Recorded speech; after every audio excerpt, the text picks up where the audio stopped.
Welcome back to this episode of Uncover the Human, and welcome, Christina. We are Hi. our own guests today. We are hosts and guests, dual personalities. You'll see both of them on display today. I know. Maybe we should change wardrobe really fast. Yeah, I think Have we'll a hat. do a couple smash cuts. It's like guest hat, host hat. For those of you just listening, that's definitely what's happening. For those of you on YouTube, don't tell anybody. It's not. We forgot the hats. So one thing we wanted to talk about today was the idea of meta feelings, which is to say feelings about feelings, how we feel about how we feel. Yes, which we all have. We do all experience more than one feeling at a time. And part of the salad bar of feelings that happen all at once is meta feelings, which are usually coming from judgments of the feelings we're having. As if you've ever felt like I shouldn't feel angry about this, or why am I so upset, or things that tend to come with basically a value judgment that you're giving yourself, better or worse, about the fact that you're having a feeling. Yes. And we do it to others too. Mm-hmm. Why is this person so angry? Exactly. Well, they didn't need to be that upset about that. Yeah. You shouldn't be afraid to jump out of a plane. Go ahead and make that estimation on my own.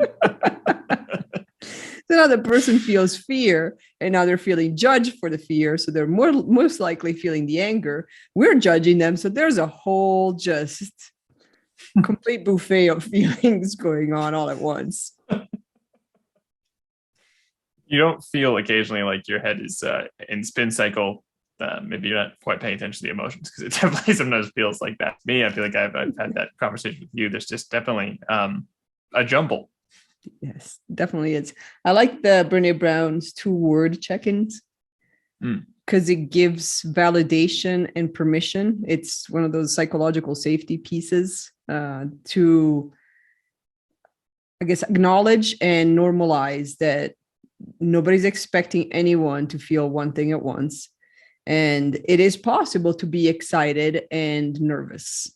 So usually with the 2-word check-ins, most of the times you'll get opposite, what we consider opposite feelings, like a positive one and a more difficult one.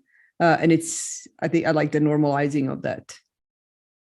I think that excited and nervous is a great example, or, tired but hopeful, or whatever. Anything like that tends to come up because that's usually we're feeling something a little more complex, and giving it that 2 words forces the extra step to be taken. Like, I could say I'm fine, that's not going to cover it. So what are you really? And then it forces you to kind of give that a little bit more nuance.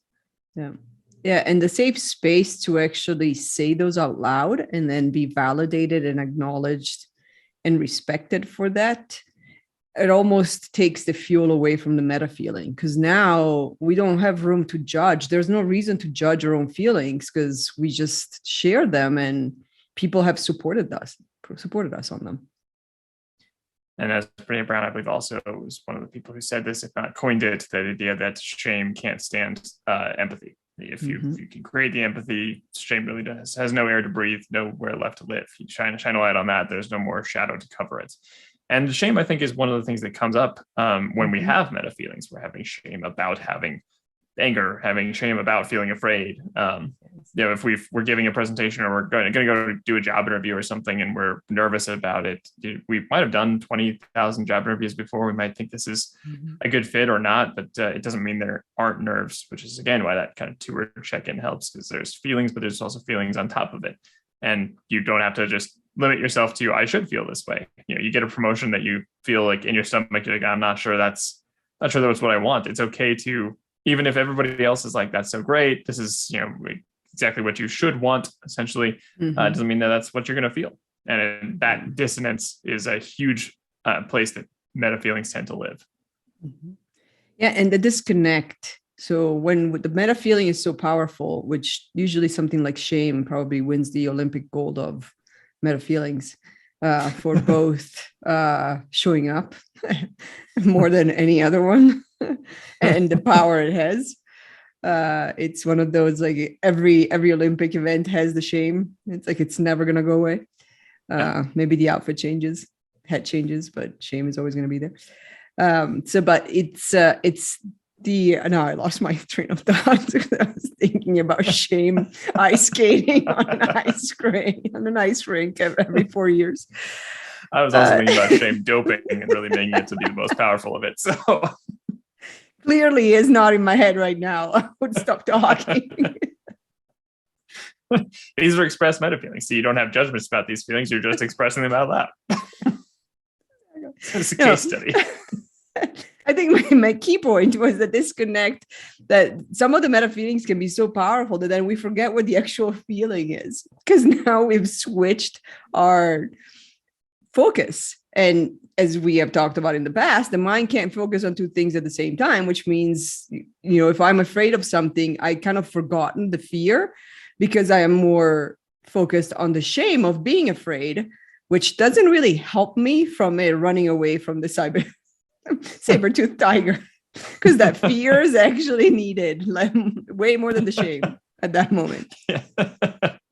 And a caveman stopping themselves running away from a saber-toothed tiger. Like, oh, I shouldn't be afraid right now. And, that one got eaten. So most likely. It's worth remembering kind of how emotions pop up for us. So we process all inputs from our visual, auditory sense, every sense that we get of the world, smell, etc., comes in and is interpreted through our amygdala first. So the very base level of your brain, all processed to kind of in that lizard brain area where you have your immediate reactions. And it's put there because that has the power to create the fight or flight reactions for exactly what you're talking about, right? You see that saber-toothed tiger, you don't really want to spend the extra few seconds or even half a second where it gets all the way to the frontal cortex of your brain so you can think about the logical implications of it being a saber-toothed tiger. You need that amygdala to kick in right then, already be like fast track to your adrenal glands so you can start sprinting away. So there's a really good reason that we end up processing things there first. On the flip side, it then means, the emotions can be trapped. It can be something that it creates a fight or flight response that we weren't expecting. And we talked about that a little bit with Lori when we're talking about amygdala hijacking. That's when it becomes very obvious that we are having a reaction that no longer feels logically there. And so the emotions we have come up long before, and if they make it past the amygdala, they can eventually come up towards the frontal cortex of the brain, where we do a lot more complex processing, more of the conscious mind, more of things that we are aware of and trying to make active choices about. But it gets through all of these layers of subconscious and choices that are made without our knowledge before we even really know we're feeling them.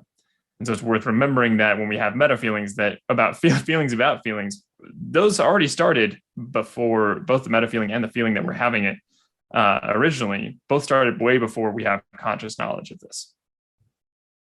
Yes. And so if we don't have that conscious control over it, there's probably not a great time to be judging yourself for why this is happening or not. Yeah. Very true. Sorry, go ahead. No, go ahead. I was just going to say, as Susan David says, emotions are really just a good data point, right? It tells you something. So meta feelings tend to pop up, which, like you're saying, because the conscious mind can really only have one thing going on at a time, that we don't do multitasking well. Even if our subconscious is doing lots of things, our ability to concentrate on something is a one track mind. So when you have that meta feeling and that becomes the dominant one, now you think less and less about the fact that you're even having a feeling about a feeling. You're just concentrated on the meta feeling. Yeah. That was a really long way to get back to the original point. I wonder how many feelings happened in all that. But the list. Well, interestingly enough, actually, both Susan David and Brene Brown talk about this, and I'm sure, thousands of others have done the research. We also tend to not name our emotions openly. I wouldn't want to say correctly, but as expansively as we probably should. Most people will say, happy, sad, angry. That those are the 99% of emotions that I feel. And the interesting part is that once we actually start looking for the right emotion and the right name for it, it really starts helping that pause from stimulus to feeling to meta feeling to reaction of the meta feeling. And now we are completely hijacked and we have no idea how we ended up doing whatever we're doing, which now we're regretting. So we're judging the current, the past, and the future because we're wondering what's going to happen in the future for the relationship we just ruined because we ended up yelling over the coat on the couch. So, so definitely not a real example. It always goes back to the coat on the couch. Go back to episodes with Lori. We talked about that. For some people, it's towels on the floor, shoes on the table. It's always, usually. I hope most people are a little upset about shoes on the table. That's a pretty gross one. That's not just clutter. That's like hygiene. Yeah, don't get me started about the shoes on the table. I thought that one was made up. No. Unfortunately, learning new things here on the podcast today. So there is a way to stop the train and from derailing so catastrophically. And it's really to stop and name them, to stop and ask the questions is what am I feeling? The meta feeling, as you said, has already happened. So what is the meta feeling of the feeling? Let's name them both. Why give one the stage? This is, a flat organizational chart. It is as squiggly as your brain is. So yes. I think that's a great point. And if you want to get to shortcut to be able to ask those questions, I'm going to go back to Emer's tip of going I am angry to I feel angry to I notice that I'm feeling angry. You get yourself that distance, and then you can hear some of those other voices and start to feel multiple emotions at once. And while you're talking about that, I was thinking about times that I've had those like feelings rise up, right? When you're in the middle of a conversation or something, and when you feel like you can't express them. I mean, if you think about any relationship that has any kind of power dynamic, or you feel like you don't want to rock the boat right now or something, or, this is between family, or this is between a boss and an employee or something, you've got somewhere where they've said something, now you feel angry, but you don't want to bring it up because, it's either just socially not the right moment or whatever. I think for me, and I'm guessing there's some similarity for a lot of people, meta feelings start to come up when we're already rehearsing how we're going to have to act like to other people more than even how we're feeling with ourselves, which circumvents us even naming it for ourselves in the first place. Yeah. The mask we have to wear. So now we've got the feeling of I need to belong, and I can only belong if I act this way, and that's not my natural way. And then you just keep going down the snowball effect of I'm going to be rejected. What happens if I'm rejected? I'm ashamed to be rejected. I'm not good enough. I mean, there's a whole series of things that can happen with that make that even more powerful for the meta feelings to take over when you probably, not, I wouldn't say forget, but you deprioritize what was actually happening at the moment because you're in full threat mode. And that brings up an interesting point too, because you can have meta feelings about like projected outcomes too. If you had like the conversation in your head you're about to have with somebody, and then if you start to think about it going the way you don't want it to go or something, and now you're already angry that they've had this imaginary reaction that they haven't even had a chance to start a conversation on yet. Well, how could they not give me a promotion? Because I just thought about these things. Like, have you even asked yet? Have you even started this conversation? Nope. You're like fully fledged, already resentful about this thing that hasn't even started. Yeah, we are very skilled at creating scripts in our head about a conversation that hasn't happened yet, and some conversation will never even happen. So it's all projecting something and causing feelings and reactions and emotions that now impact the moment. So it's not impacting the conversation that hasn't happened or may never happen. It's impacting how we react to something, around us. And I think it's a good way of thinking about how meta feelings can trap us. You think about like, well, I'd have to like ask them to take their shoes off the table, and that's going to create a fight, and that's going to create like now you like there's resentment for the future. So you're already angry, but you feel like you can't say anything because they're going to have XYZ pushback. It's now your meta feeling about the fact there would be a secondary feeling is stopping you from even starting the conversation. And the longer it happens, and the longer you let it go without even starting the conversation, the more it feels like that is a real reality that definitely is already somewhere in your subconscious happened. even though in reality, the other person may not even know you've started any thoughts on it. Yeah, so true. And then it also drives us to avoid conflict, which is a whole other podcast episode.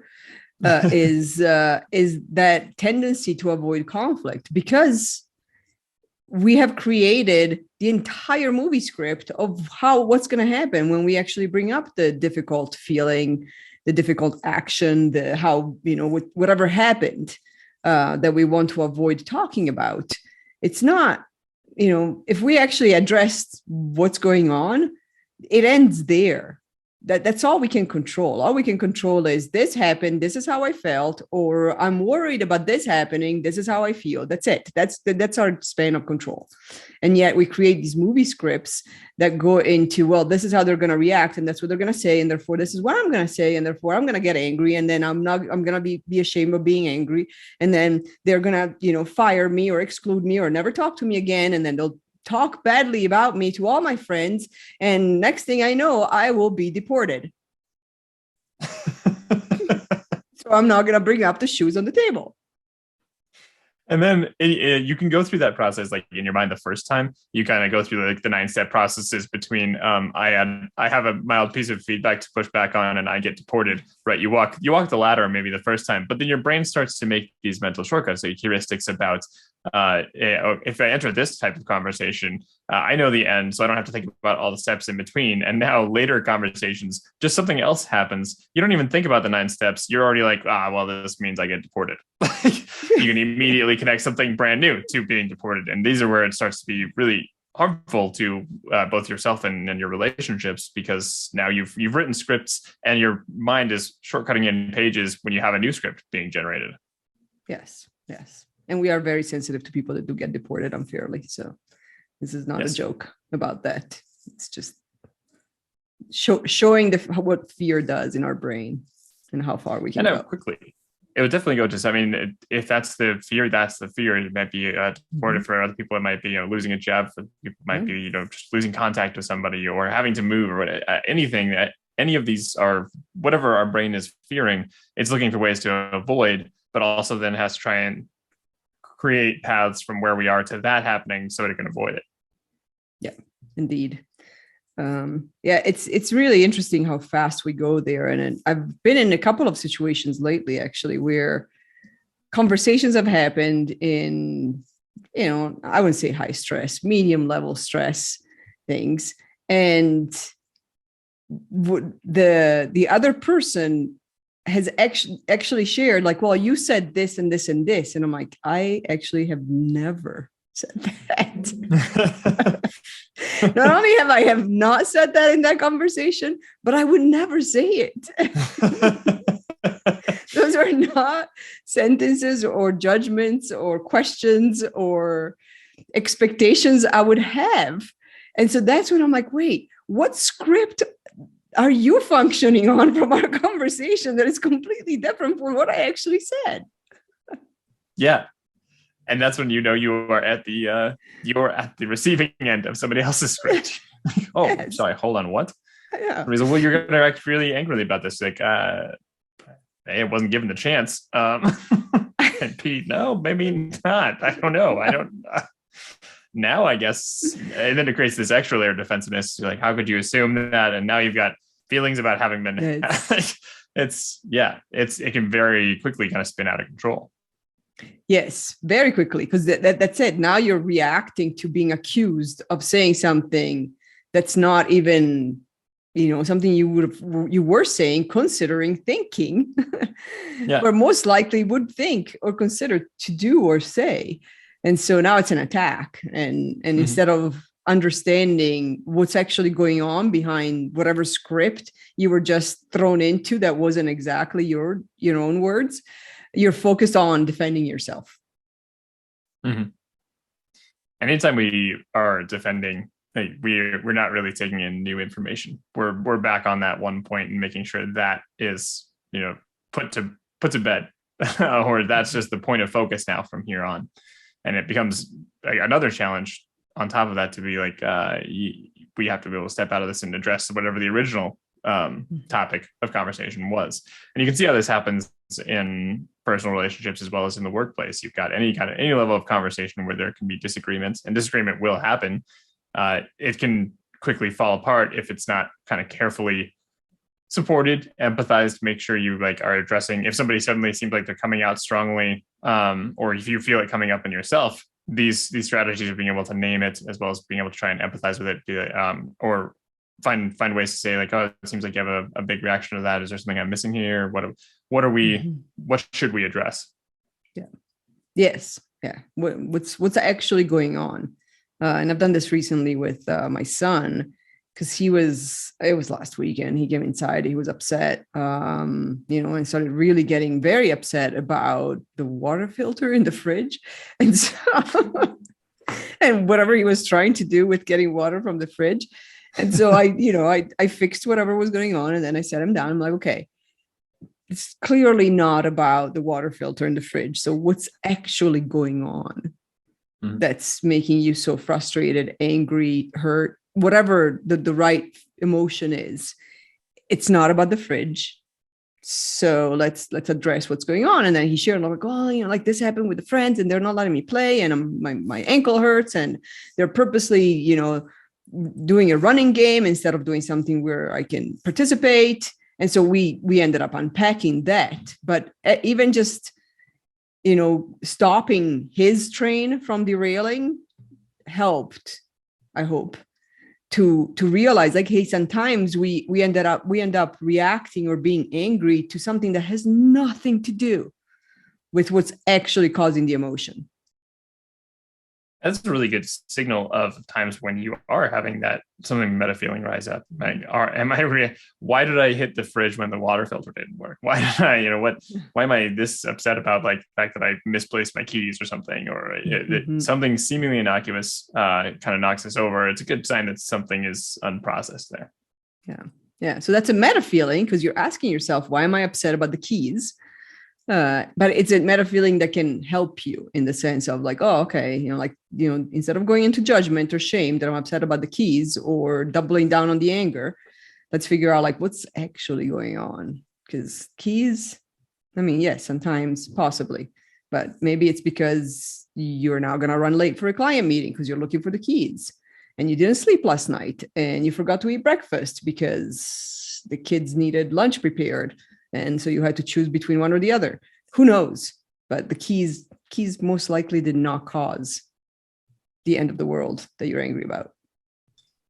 And it does take practice to kind of get down that trail, because that can be pretty deep. Like when you're talking about, you start with keys. Wait, well, I'm going to be late. Well, I didn't have breakfast. And maybe you've tied that to, I don't know, the 10,000 articles that people have online about like, every successful person gets up at 4 and drinks a protein shake within the first 20 minutes of being awake, whatever. I don't know what it is. Runs a marathon by 5 a.m.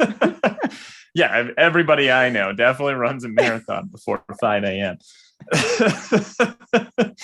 But if we have that story attached, now we're like, what we're really upset about is this kind of feels like we are not living up to what we want to. Maybe it's like a fear that we want to be successful, and this is a mark that we're not, and it may not be easy to unpack that all in the moment. But as you unpack more of those, you can kind of reverse the train we were talking about earlier, where you have a shortened script to whatever you're fearing. There's a shortened script to finding ways out of these things. Oh man, I'm really nervous about this. And if you really think about it, you're like, okay, well, one day I missed breakfast, and that probably isn't actually indicative of my failure as a human being and eventual subsequent living under a bridge. I don't know, whatever direction it goes. In the bankruptcy of my company. Yeah. Whatever the extreme worst case scenario is. Yes. It's so true. The Hall of Shame. Hall of Shame. There you go. Why am I being added there this week for? And can I surpass last week's level of shame? Kind of like a shame meter. So can I beat my own record? I'm sure we all work on that on a weekly basis, on beating our own record of shame. And the interesting part is like we've used keys, we've used morning routines that are fairly, water filters. And yet, how many times do we actually bring this into an interaction with other humans? whether they are family, workplace, close, not close, anything. We bring all of this cloud of whatever is going on to our interactions. And then we wonder why our teams don't talk to us, or people, give notice without warning, or, all the data that's coming out now, especially in the last couple of years, of this huge gap between what the leaders think is happening from a cultural perspective and what the employees actually say. So leaders are saying like, yes, 80% of employees are saying that this is a great place of work. And then when you actually ask the employees, it's 20% of them are actually saying this is a great place of work. So a lot of that comes from this constant juggling of, I'm feeling that, and I didn't pause enough to actually feel it. So I judge myself on that, and I'm taking it out on somebody else about something that has nothing to do with the original trigger. You bring up a really good point about how much that ends up impacting, like if you're a leader, you're bringing that in, right? Like now you might be putting off an aura that you're not approachable, right? You're upset about something, or you've come in and you're in a bad mood, and everybody knows like, this might only last a day, but I'm not going to bring up any project issues today, right? Something like that. Now you've got like information starting to get hidden, it's starting to fall away, or like communication starting to drop. And then you as a leader are also saying, I think it's also easy to create meta feelings about ourselves as leaders if we get trapped into things like thinking we have to have all the answers. Like if we don't know what to do in a complex problem, that might just be a complex problem that needs a little bit more time, or you want input from some other people. But if you feel like you're the one that has to say it, there's a good chance you end up feeling resentful. People aren't helping you, or that it's become so ambiguous, or whatever is going to create the now resistance, which you bring that into a team, the team's going to respond. We're all listening with the hairs on the back of our neck for changes at all times for everybody's moods. Yes. And then we're deciding, it's like a minefield. We're deciding what to share, what not to share, when to share it, if to share it at all, based on the signals we're getting on the other side. It's like, nope, not a good day to bring up that we're never going to make the go live. And so let's keep this a secret for a couple of days and see how that impacts the project. And then it just snowballs into that. I actually saw a part of a post today that was talking about how you can have different feelings at once. And the first line was like, you can be humble and confident at the same time. And I started thinking about that specific combination. And I was like, well, it's interesting because I think you actually have to be humble to be confident. Humility is a prerequisite of true confidence. Because if you're not humble to realize that I am human, I am never going to know everything, you then walk into the room with the confidence of, I don't have to know everything. I just have to know that I can ask for help when needed, receive help when asked, and figure things out as a team from other people when I hit my limitations, which we all have. So confidence is not arrogance. It's not, I know everything and I'm always going to know everything. That's not confidence. That's a really interesting point about not only humility and confidence, because I think there's also kind of an inverse relationship. If you kind of have to have some confidence to be humble for that too. Yes. And if you find people who are not being humble, there's a good chance they don't feel internally confident, even if they seem like it. That's probably where it's coming from. And it's interesting because you bring up confidence and arrogance. And I think that's another one that it becomes important to, when you're doing this work for yourself, to define some of these emotions and to read, and there are lists of them. We have a good worksheet that has some 400 different emotions you can have or feelings, and having a little bit more specific word for it can truly help. Because if you just say confidence, it's the same way as saying like happy, angry, scared, whatever, right? That those are 99% of emotions. But there's of course all kinds of shades within those, and the shade is really important to get to, because like confidence might sound like arrogance. Like if you think, oh, that guy just came in with so much confidence, then you're like, in the retelling of the story, what you're hearing maybe is that person was arrogant, right? Yeah. So that's a tied one, and until you use the word or define it for yourself to know that, like, if I say confidence, I'm not saying going in there with a big head and deciding that this is how everything works. It's just, I feel comfortable. Or whatever your definition of confidence is, having that and knowing that arrogance is a different word helps us separate these, name them a little bit better, and get into that nuance so we can understand where things are coming from. It can help tremendously, especially when we're looking at people within a workplace that are promoted to leaders, because there is a misconception between a confident person and an arrogant person. The arrogant person is louder, usually speaks more, it's more assertive. And so without actually unpacking that and looking behind the mask, those are the people that a lot of times get promoted to leaders, and they're the ones that lack the confidence to actually work with others, which last time I checked, unless you're in a different animal kingdom or planet, when you're leading, your whole point is to work with others. A leadership team of one is, I mean, who are you leading? I guess self-leadership, that is important, yes. But yeah. Then maybe don't have direct reports. Yeah, maybe don't. For everybody's sake.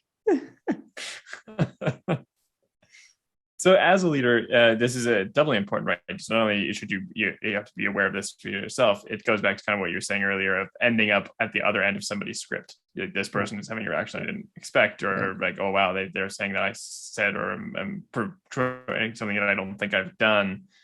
We have to be aware on both fronts about like, okay, not only is something bubbling up for me, but keeping a close eye out for when it's bubbling up for other people. And if you, as a leader, start to exemplify if something's bubbling up for me, I'm feeling stressed about this, or, oh man, that's really going to impact our project timeline.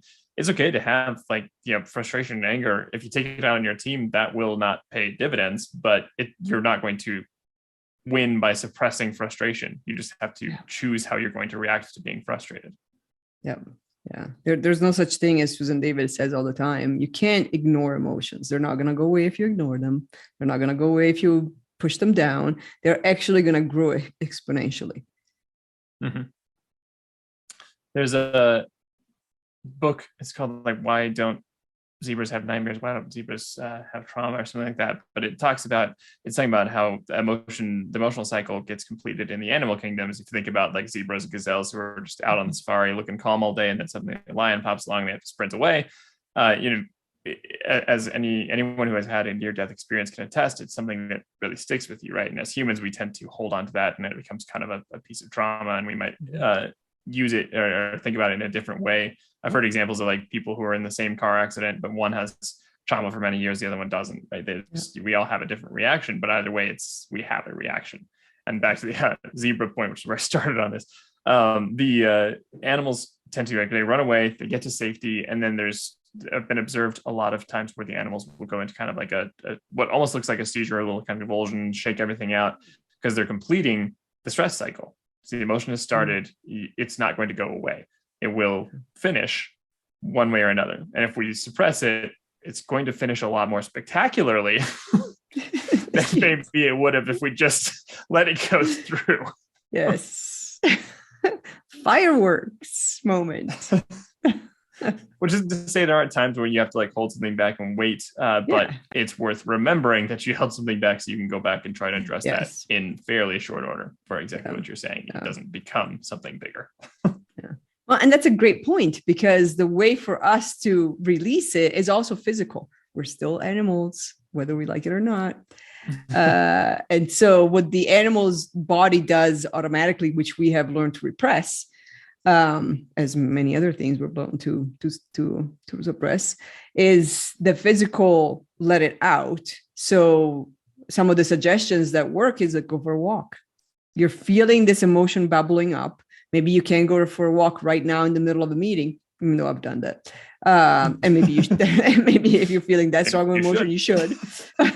Or you should have at least a colleague that points that out and be like, you know what, let's take a pause and take a break for the next 10 minutes to kind of allow for that. But go for a walk, like physically release it. As I tell my kids, I'm like, if you're that angry, get a pillow and scream in the pillow, punch the pillow. I mean, don't let your anger out so that it hurts another human or animal, but that by find ways, go for a run, whatever the physical way is. Get a punching bag for your basement. Anything. And these are perfect examples of letting that emotion out and choosing your reaction, right? You know you're feeling frustrated and you choose to scream into a pillow, right? Because choosing to scream at everybody close to you probably hasn't worked for you very well in the past. I'm going to just go out on a limb and say that a lot of people are not feeling great about that.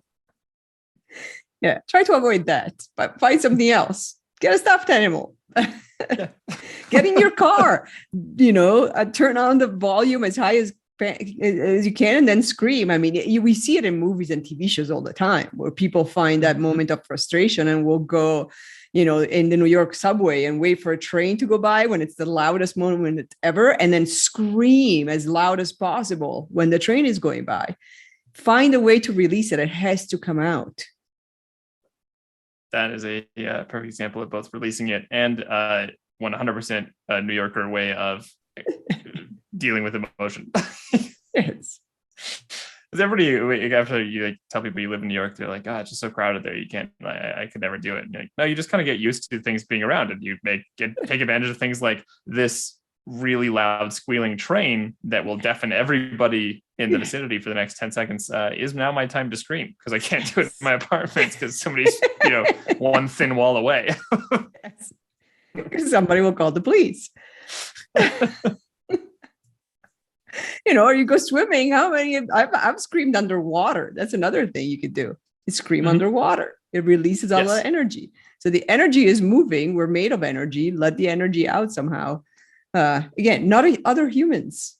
And it's going to come out at other humans. If you don't let it out at, when you need to, and when you have acknowledged it, it will come out. It'll come out in how you respond, how you don't respond, how you look, how you walk into the room, and all of a sudden the energy has just shifted to like, okay, everybody shut up. Not today. Yep.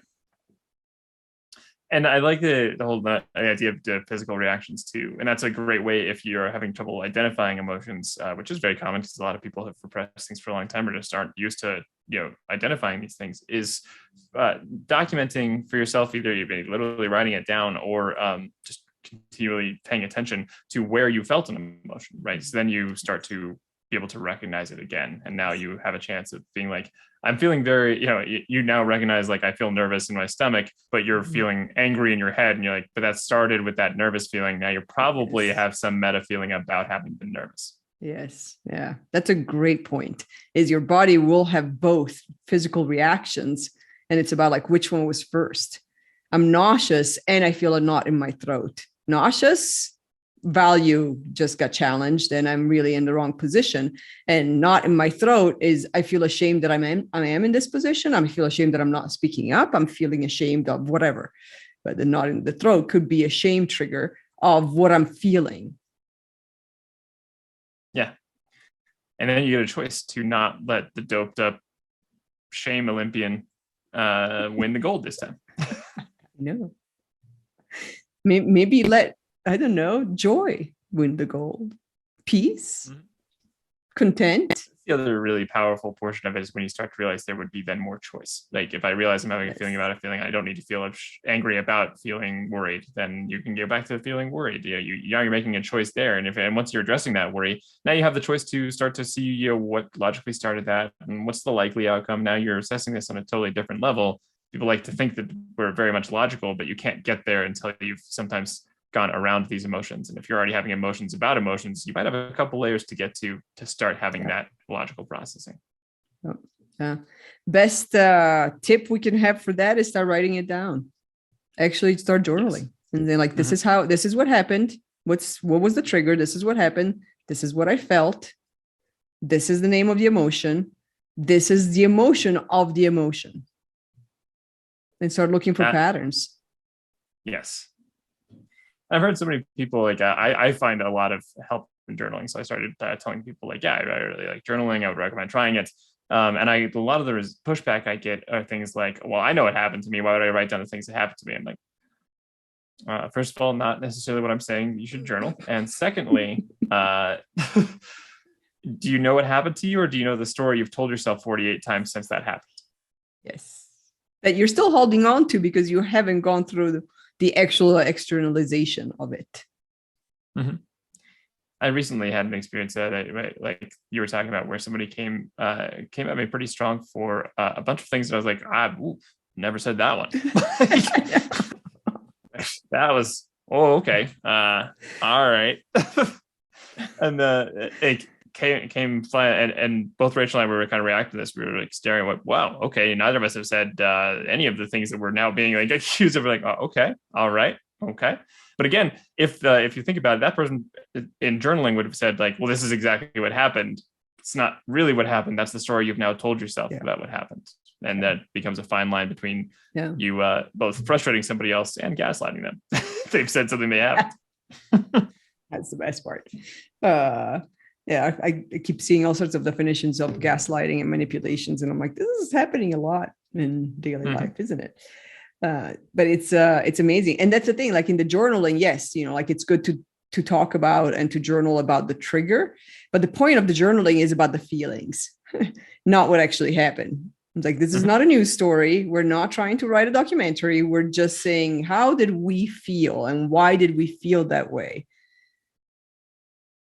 And I love that point, because it's not about the immediate factual retelling, although I feel like often if you can get through and understand the feelings, then you end up creating more of a news story. Saying like, oh no, this is what happened, and this kind of started from here, and that's actually creating these resentful feelings from whatever. And now you end up with what becomes a journalistic almost a article about your own thoughts, where it started as like, I just need to kind of let this one out. Yeah, exactly. All right, well, go have fun with your meta feelings. Let us know how many you get. No, we should do like a meta feelings bingo. Who gets to the end of bingo but me? Closer. Definitely like 5 different tiles that are just shame. It's like joy, anger, frustration, depression, sadness, shame, content, shame, excited, shame. And listen for the times you're thinking, I shouldn't feel this way. I should feel that. That's when you know. That's your meta feeling. Yes. You're in a second loop at that point. Yeah, definitely. Go forth. Let us know if you have any questions. We love talking about these things. So anytime, any questions, any thoughts, please feel free to share, and otherwise